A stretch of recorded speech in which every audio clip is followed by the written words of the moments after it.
What an inspirational address, Mayor Yvonne. I will never forget the imaginary image in my mind of the cable cars crisscrossing over Freetown. That, of course, and the rowboat Lucy plying the waterways of Amsterdam. We have to capture the imagination of the citizens of the cities of the world to make all this a reality.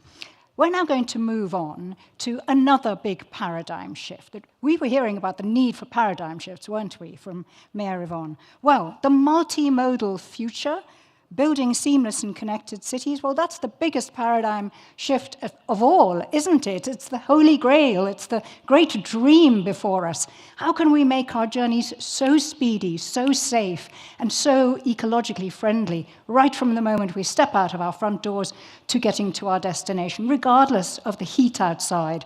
It can get very hot here in Riyadh, believe me. Or regardless of how wet and windy it might be. Dear friends, I live in London. Believe me, it can get very wet and windy. I'd like you to now put your hands together to welcome the moderator of our next session and his distinguished guest, Sylvain Haon from UITP.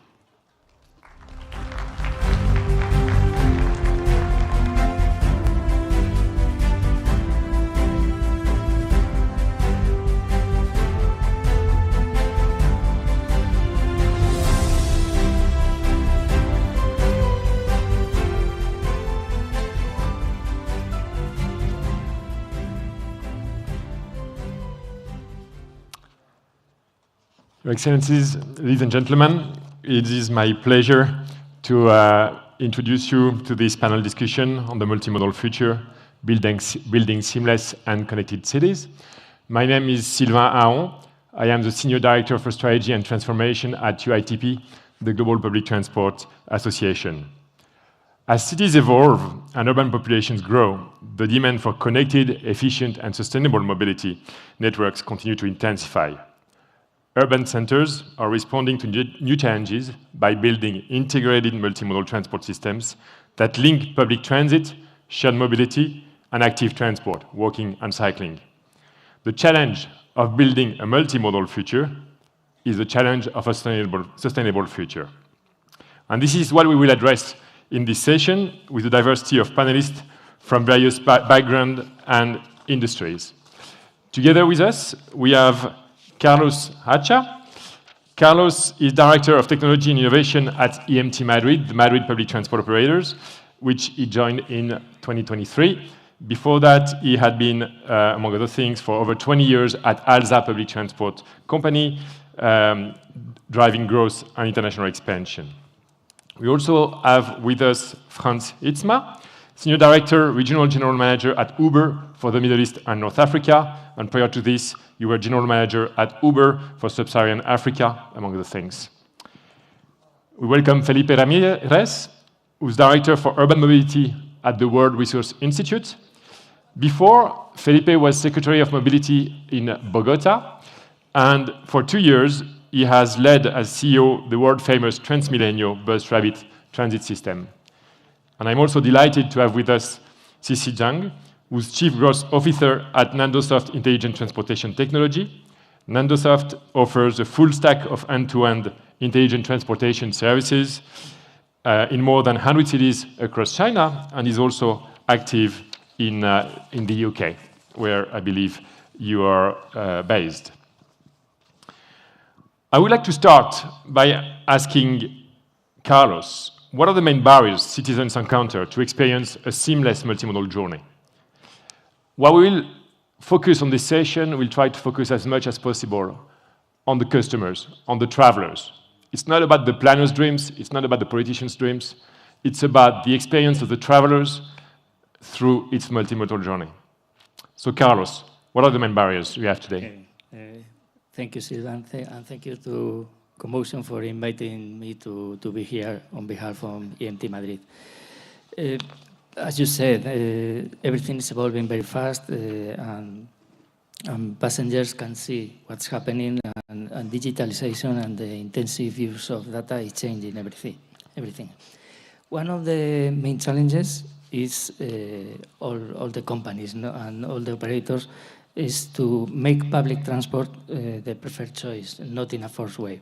That means that offering that that seamless experience is critical, and that means go far beyond of a simple APP or a simple way to offer your services. We have to enable easy access, integrating payment systems and dynamic pricing. We have to offer simplicity, predictability, reliability, and why not a proper commercial speed.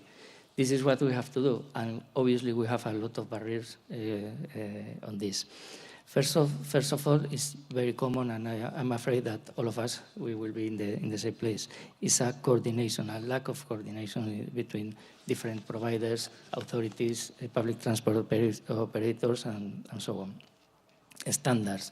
Data standards still are not created, and we are evolving rapidly, and technology is allowing us to jump over this problem, but standards is still a problem. Different interests of different actors is not the same a public company or a private one. It's not the same a big company or a startup, and all the actors are playing in the same game. Cultural aspects, model shift is not easy at all, and we have still cultural aspects not easy to solve, and probably we can have access to more data information about customers, about what they want. They are offering us information with data that we are collecting. And the last point could be the old mistakes that all of us commit, bringing not mature technology. Now, probably the solutions will be in an agile governance model and a mature technology. Probably are the solutions now. Thank you very much, Carlos. We'll come back to some of those points during the discussion, the coordination, the challenge of creating a governance framework, which brings together several types of interest. And it's very interesting, you sort of point at the gap between the promises of technology and what is delivered on the maturity at some point. All journeys are actually potentially multimodal. They all start by working from home, which means the physical infrastructures plays an important role in enabling multimodal journey and encouraging citizens to walk, cycle, take public transport, or shared mobility. Felipe, what can be done to ensure the urban infrastructure, not only the transport infrastructure, enable multimodal integration and support seamless journeys? Thank you, Sylvain. Can you hear me? Yes. So the first thing to mention there, it's probably the most important statement, and it's how we perceive people on the streets, on the public space, and it's as equals. Everyone has to be and have the same right on the streets, regardless of their condition, their status, or what they are living in their life, either they are children or another person, and everyone in between. We should design cities for everyone, and that means that all of our streets need to be multimodal and need to have all the possibilities to commute, no matter how you want to do it. And of course, regarding the fact that we live in a world with very different climate situations and weather, well, we need to design our cities in that sense. For that, and to understand how people commute in our cities, we need to understand also where people is living and how we are designing this. So the first thing to start is actually land use. And there is where this infrastructure, goes way beyond than transport. Land use and where people live matters, and that it's something that cities need to address, so we connect services in between where people live and what they need to do in their daily lives. Well, hearing the former mayor of Freetown, I can see with you how amazing the cable cars are, and you make me remind, when we were launching the cable car in Bogota, the first thing that someone told me was, look, this is the closest I've been to fly. And it was an amazing thing to hear, while also remembering that we were reducing almost by half time the time this person was having, but also connecting her to other services that were needed in that moment. And I finish with this. John, in his opening speech, mentioned the need of reduction of energy. We live in a world that in the next years will have 2.5 billion more people in cities. And 3/4 of infrastructure is yet to be built. If we want to make sure that we have the right infrastructure to move people, to be able to fulfill their needs, we need to understand how to also reduce the consumption. And that can only be made if we live in places that connect better people, that people can walk, bike, use the public transport systems, and that way we are able to not only decarbonize, because decarbonization cannot decrease energy by itself, but also if we are able to connect and provide more accessibility, then we will be able to have better cities. So that's the way we connect infrastructure at different levels in our cities. Thank you, Felipe, and thank you for putting at the center the core challenge, which is providing accessibility for those people to the jobs, the services, to the schools, through different type of transport modes which are integrated at a lower energy consumption level possible. Cici, what does Nandosoft do to create a more integrated network, such as the one Felipe is hinting to, for better multimodal journey, considering those challenges? So in our practice in China, we realize there are four basic layers of the technology. So the two fundamental ones are the hardware layers and the software layers. So the hardware layers provide the continuously of the sensed and measurable asset. And it could also be the data governance support on all the following procedures. And the software side is more about unifying the ticket systems and the one single entry point for the citizens. And they don't have to struggling with switching the applications or buying the ticket several times during that journey. It's kind of like we provide no interruption and no surprise to our customers. And also it kind of like we give them the real-time adjustment and also the predictable arrival time for the customers. So they don't have to struggle before or stress before the journey started. And the third one is what Nandosoft is doing right now is to provide an urban mobility brain for the city-wise. So in China, we provide the service to 100 cities for the city-wise mobility operating systems. Under that systems is the unification of public transportations, including metro, buses, and the BRT system, etc. And we integrated with multi-modalities to figure the last mile plan in China. So like, for example, if you have an image of a skeleton of a city, and the BRT, the public transportations, is the skeleton, and we are the vessels to interconnect and operating with our partners with different multi-modalities. And the fourth layers is recently we collaborated with our UK partners and supported by the Cambridge Test Park. We're using AI to create a digital twin for the physical traffic scenario.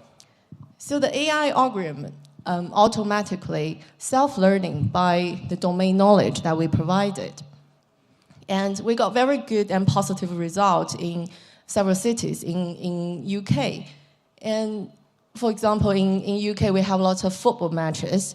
For that predictable event, we reduce up to 68% of the delay.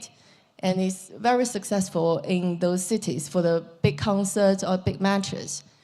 And it's also very efficient for the rapid emergency cases, like occasional cases like the road closure, brake closure. And we reduce over like 1 hour delayed to only 10 minutes, within 10 minutes. So we trust the user simply travels, but the system does its work. And we reduce the complexities in between as to support the loyalty of our customers to rely on the city-wide operating systems. Thank you, thank you. And this is an old dream we have, to have technology helping us to break the silos and the barriers between the modes, to bring them together. It's great to have experience from various regions of the world, Felipe in Latin America, Cici, China. Frans, you've been here, you have extensive experience in the MENA region, where cities and transport networks are expanding very quickly, starting, of course, with the amazing developments here in Riyadh. How is Uber supporting and enabling multimodal journeys in this environment where more public transport projects and services are entering into service? So, as Uber, one of our philosophies these days has become we want to see the future of mobility as shared, as multimodal, and autonomous. And I suppose I can speak to this practically through a customer's lens. So I heard earlier there's some people that traveled from, let's say, the UK. So if you picture your journey from your house in Manchester, where you need to get to the train station, you request an Uber share, where our algorithm will match you with somebody else going towards the train station. You will share the trip with somebody. We drop you off at the train station. That train ticket has also been booked through the Uber app. So that's the first connection. That's the first connection into public transport. You take your long train down to London, get to Heathrow. You fly over to Riyadh. When you land here, you also need a seamless transition from the airplane through the airport into your Uber on the curbside, and that's a specific experience that we need to design with the airports to make that experience seamless. And you take your Uber to your hotel, and then, for example, this morning when you came to CAFT, you know that the parking is terrible. It's full. It's traffic around here. So you take an Uber to the Riyadh Metro. We have a partnership with the Riyadh Metro and RCRC, where they actually have subsidized rides for the first and last mile to the metro, which is a beautiful way to fill up the metro and take cars off the road, but at the same time do that in a seamless, integrated way through the app. So I suppose that's one customer journey, and then there's quite a different one that I would love to point to is in South Africa. We've actually recently made some very interesting developments there. The public transport there is a formalized, informal minibus transport system where there's 25 odd million people that use it every day. And the issue that we have identified is what we call transport poverty, which is at the last mile from the taxi rank to your house, majority of people walk. And there's no way for them to do that, and it's keeping people out of the ecosystem, or it's just wasting a lot of people's time. So we recently introduced a new product, Uber Moto, which is two-wheelers, where you can, and we did this in partnership with the minibus taxi industry, where they have invested in motorbikes. They've actually invested in electric motorbikes. And what they do is through the Uber platform, we are now facilitating that last mile connection to people's houses. So it's really exciting to be able to find new ways to plug into this whole journey and just using technology as the golden thread to tie them all together. Thank you very much for this. Very interesting. Very interesting, also very different cases. Very interesting to hear that here, with the opening of the metro, you had a partnership in place already. So really a step forward towards integration beyond what is done in many places. From one reality to another, if we go back to Madrid, the last mile integration with public transport, what are your initiatives or what are the main challenges you have? Yes, in our case, we understand that multimodality is not just about having the different networks in the different transport modes, but we have to make them work together as a coordinated system. And this includes not only traditional operators, both metro, but also ride-sharing, car-sharing, micro-mobility. In EMT, we are operating, apart from the 2,100 buses, we are operating the e-bike system with 7,000 bicycles. and 600 stations across the city. And additionally, for multimodality, we are moving traditional parkings into mobility hubs, where all these actions can be done in the city center. We are transforming 8 of our 30 parkings into mobility hubs. Electric charging, battery swap, bike parking, and even urban freight distribution can be done there. Additionally, we have our mobility as a service app, where all these things can be managed digitally, and including the third-party operators too. But this is bi-directional. We are giving that information, open information for other applications too. Is the way to have a full integration. Now, with digitalization, we have the path is clear. The electric fleet, the new infrastructure associated both in depots and in the city too, with PRT systems. We are seeing we have a convergence between IT, OT, and ITS. And this will bring us a new level of interoperability between different operators.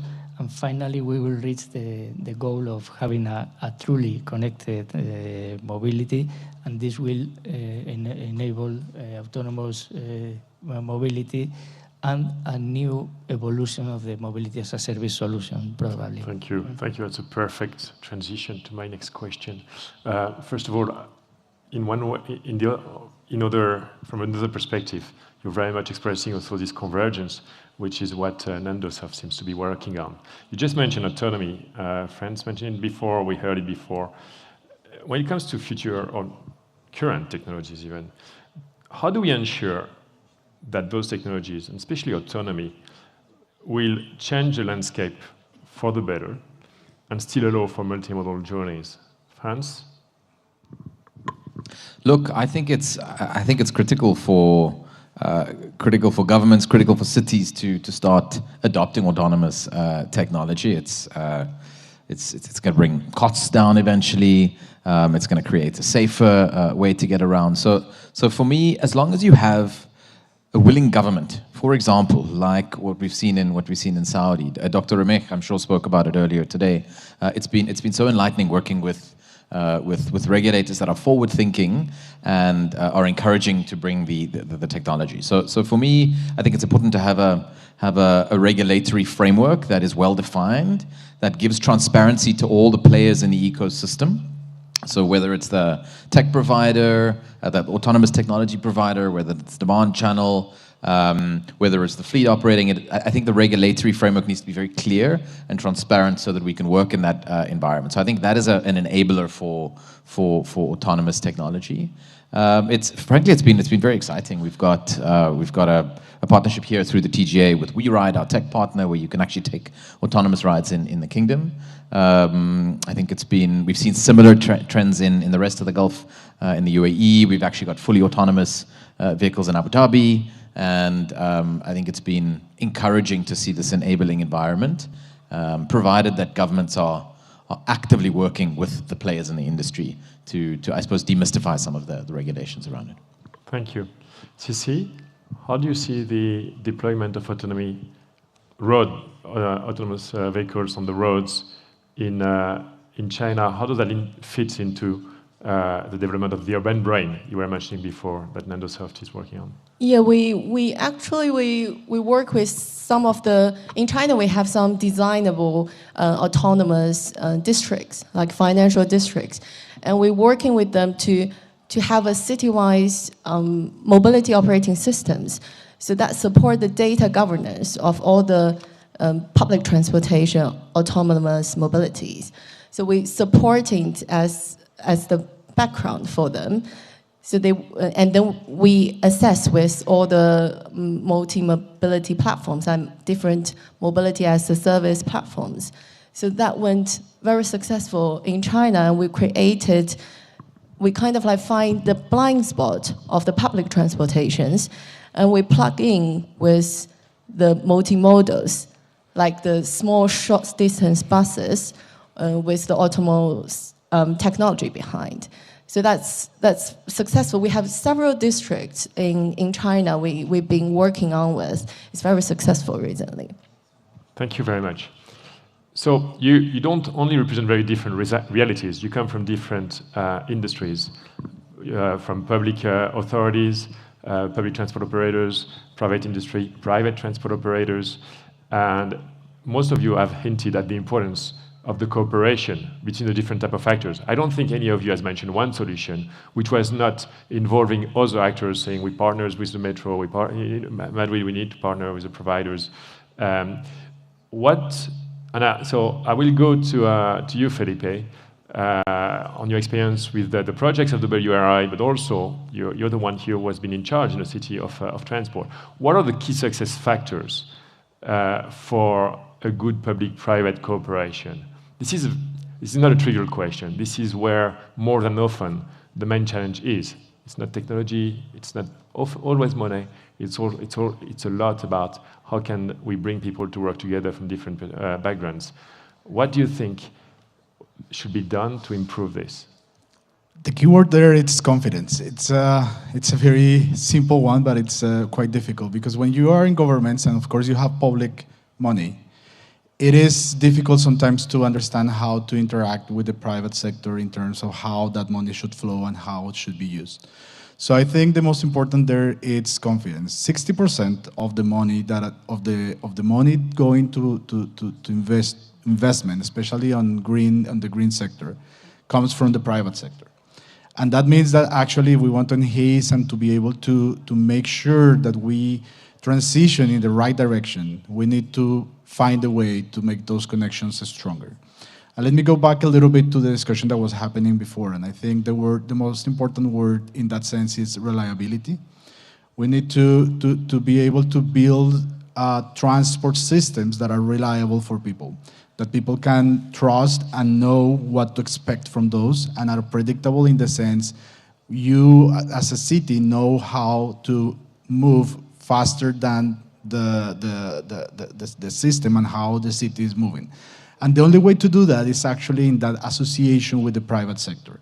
Normally, the private sector brings that efficiency, while the public sector brings that idea of equity into the society. The combination of these two things should bring the exact point in between that efficiency and that equity for people.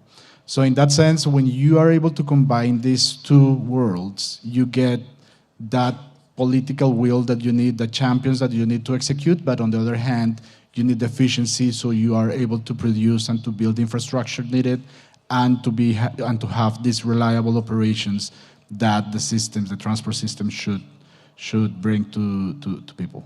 Thank you very much. Does anyone else wants to jump on this one? Sisi? Yeah, we have a kind of a general formation about that. It's city in charge of the public transportation, and the platform or the multimodality in charge of the experiences to the customers. And what we are doing is to build up the interconnection and interoperability with different sectors. So that could be a very successful mode and the ecosystems for each cities. Thank you. Carlos? I'm totally agree with Felipe, but maybe the only point I would like to add is that fortunately our sector has the ability to bring investment, public and private one. It's a great opportunity to continue improving and to be able to cook a bigger public transportation pie. Thank you. Thank you. So, trust and reliability resulting from the equation efficiency plus equity. That's a nice way, I think, to wrap up the session. I'd like to thank all the panelists, thank CoMotion for inviting us, and I wish you to continue this amazing event with the next session. Thank you very much.